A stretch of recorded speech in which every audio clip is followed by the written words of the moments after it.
অসম চৰকাৰৰ বাজেটটো মই কম। আমি যিমান দূৰ জানো অসম চৰকাৰৰ যেনেকৈ বিচাৰিছে দিল্লীৰ পৰা এই হিচাপত পইচা পাবলৈ সক্ষম হোৱা নাই, বহুত কম পাইছে বুলি আমি জানো।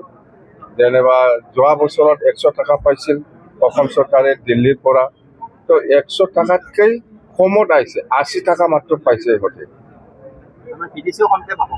বহুত কম। তো এই হিচাপত আপুনি BTCতো কম পাব। যেনিবা যোৱা বছৰ BTC 100 টকা পাইছিল, হয়তো 100 টকা নাপাবও পাৰে এইবাৰ, কিন্তু বঢ়াবহে লাগিছিল, 110 বা 120 হ'ব লাগিছিল।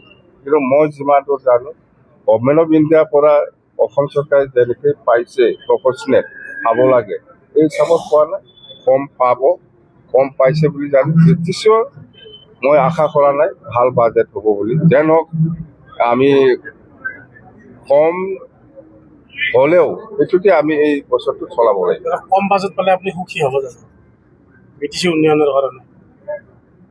মই কি কৈছে সুখীৰ কথা নহয়, মই কাম কৰিম, পইচা কম হ'লে কি হ'ব, কিন্তু মই বিচাৰিছে কণ্ট্ৰেক্টাৰ বিচাৰিছে মই বাকীত কাম কৰা মানুহ বিচাৰিছোঁ। অহা বছৰত দিম, মই কাম কৰাৰ ক্ষেত্ৰত কম নহয়, পইচা কম হ'লেও কামটো কৰিম, কাম বাধা নহয়, বাকী কৰিব লাগিব, মই গৈ হেড দিম।